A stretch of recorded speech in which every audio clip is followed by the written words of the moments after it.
নমস্কার বন্ধুরা, অ্যাস্ট্রোসেজে আপনাদের সবাইকে স্বাগত জানাই। বন্ধুরা, আজকের এই জ্যোতিষ সম্পর্কিত অনুষ্ঠানে আমরা লিও সাইন বা সিংহ রাশির ব্যাপারে কথা বলবো। আপনি থাম্বনেলে দেখেই নিয়েছেন বছর 2025। এখন 2025 তো চলছেই, কিন্তু আমাদের জীবনে এমন কিছু মাস থাকে যেগুলো সবচেয়ে গুরুত্বপূর্ণ হয়, যেখানে সবচেয়ে বড় পরিবর্তন ঘটে। এই 3 মাস হলো এপ্রিল, মে, জুন। এই মাসগুলো অত্যন্ত গুরুত্বপূর্ণ, কারণ এই সময় সবচেয়ে বড় মহাপরিবর্তন যাকে বলে সেগুলিই ঘটবে 2025 সালের। আজকে আমি সিংহ রাশির জন্য এপ্রিল, মে, জুনের বিশদ বিশ্লেষণ করতে যাচ্ছি। এই 3 মাস আপনার জন্য কেমন যাবে, আপনার রাশিচক্র অনুযায়ী কী কী বড় পরিবর্তন আসতে চলেছে। কারণ এপ্রিল মাস থেকে শনির ঢাইয়া শুরু হচ্ছে। যদিও এটি 29 মার্চ থেকেই শুরু হবে, তবে কার্যকরভাবে এটি এপ্রিল, মে এবং জুন মাসের বেশি প্রভাব ফেলবে। এছাড়াও এই 3 মাসে রাহু পরিবর্তন করবেন, কেতুও পরিবর্তন করবেন এবং বৃহস্পতিও পরিবর্তন করবেন। অর্থাৎ সমস্ত গুরুত্বপূর্ণ গ্রহ এই 3 মাসেই স্থান পরিবর্তন করবে।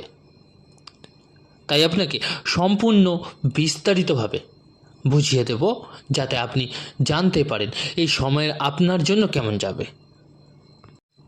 আপনারা যারা নিজের বাচ্চাদের প্রেডিকশন করাতে চাইছেন, তারা অবশ্যই আমার টেলিগ্রাম চ্যানেল জয়েন করে নেবেন।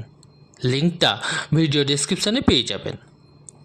আর যে সকল বন্ধুরা নিজেদের রেমেডিস বা প্রতিকারের জন্য স্টোন ব্যবহার করতে চাইছেন, তারা এই ভিডিও ডেসক্রিপশানে আরেকটি লিঙ্ক দেওয়া আছে, অবশ্যই একবার চেক করে নেবেন।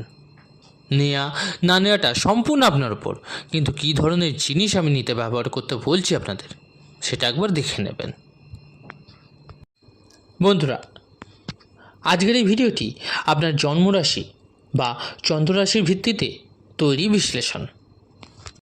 চলুন তবে শুরু করি সিংহ রাশির এপ্রিল 2025-এর বিশ্লেষণ।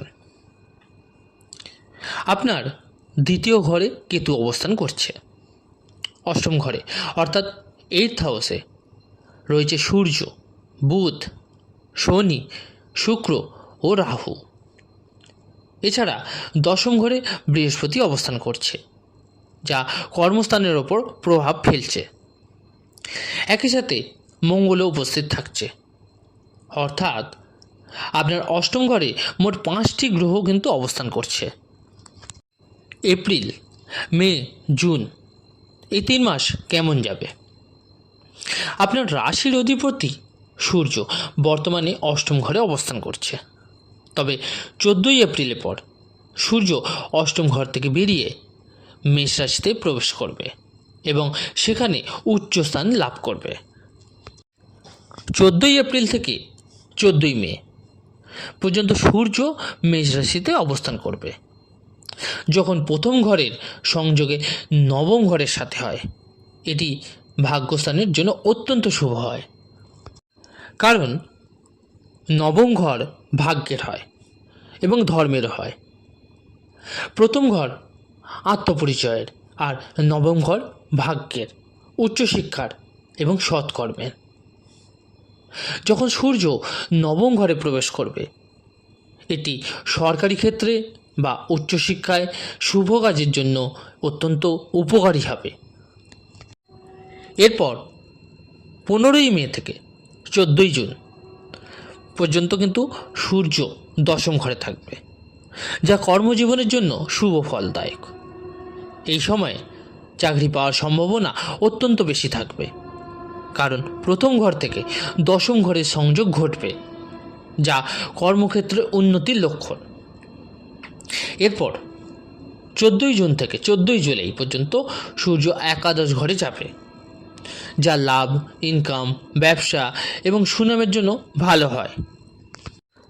আপনাদের অনেকের মনের প্রশ্ন, আপনাদের স্বাস্থ্য কেমন যাবে? প্রথম ঘর ইমিউনিটি ও স্বাস্থ্য নির্দেশ করে। আর আপনার প্রথম ঘরের অধিপতি সূর্য 14ই এপ্রিল পর্যন্ত অষ্টম ঘরে অবস্থান করবে। অষ্টম ঘরে সূর্য, শুক্র, বুধ, শনি এবং রাহু একসাথে থাকায় 14ই এপ্রিলের আগে স্বাস্থ্য সম্পর্কে বিশেষ সতর্কতা অবলম্বন করতে হবে আপনাকে। বিশেষত বুধ দুর্বল থাকার কারণে অ্যালার্জি বা সংক্রমণের ঝুঁকি থাকবে। বাইরের খাবার, বিশেষ করে ফাস্টফুড বা জাঙ্ক ফুড খাওয়া একেবারে এড়িয়ে চলতে হবে। তবে 14ই এপ্রিলের পর থেকে স্বাস্থ্য ধীরে ধীরে উন্নতি করবে। এবার আপনাদের বলি শিক্ষা বা পড়াশোনার অবস্থা কি থাকবে। নবম ঘর শিক্ষা এবং উচ্চশিক্ষার জন্য গুরুত্বপূর্ণ।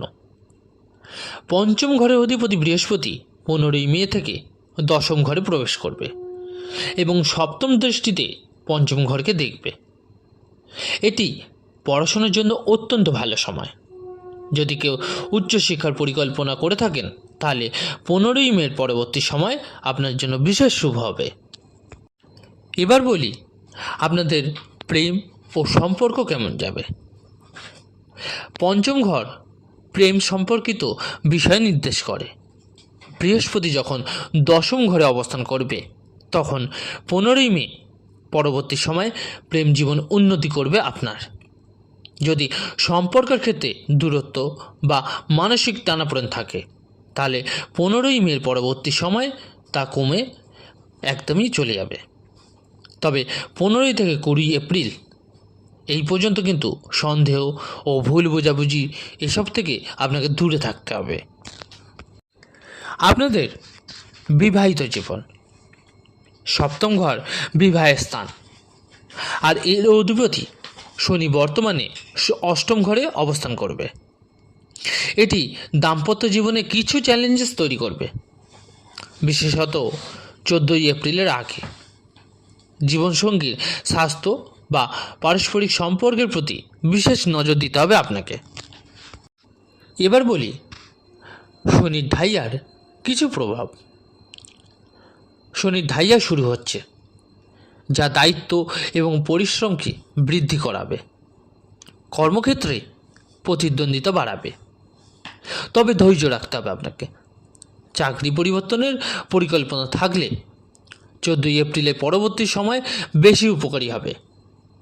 ব্যবসায়িক ক্ষেত্রে 7ই মে থেকে উন্নতির সম্ভাবনা কিন্তু থাকছে। 14ই এপ্রিলের পর পরিস্থিতি উন্নতি করতে শুরু করবে আপনার। কর্মক্ষেত্রে সুযোগ আসবে, প্রেম জীবন স্বাভাবিক হবে এবং স্বাস্থ্যের উন্নতি হবে। এবং বিশেষত জুন মাস কর্মক্ষেত্রের জন্য সবচেয়ে শুভ হবে। এবার বলি কি উপায় বা প্রতিকার করবেন আপনি। শনিদেবের জন্য প্রতিদিন 108 বার করে ওম প্রাম প্রিম প্রম স শনিশ্চরায় নমঃ জপ করুন। সূর্যের জন্য প্রতিদিন ওং রাং রিং রং স সূর্যায় নমঃ মন্ত্রটি জপ করুন। সূর্যদেবকে জল অর্পণ করুন। হনুমান চল্লিশা প্রতিদিন কিন্তু পাঠ করুন। তো বন্ধুরা, আজকের আলোচনাটি কেমন লাগলো জানাতে অবশ্যই ভুলবেন না কমেন্ট করে। আর ভালো লাগলে অবশ্যই লাইক ও শেয়ার করতে ভুলবেন না। আর যে সকল বন্ধুরা নতুন শুনছেন তারা অবশ্যই চ্যানেলটিকে সাবস্ক্রাইব করে নেবেন। ধন্যবাদ।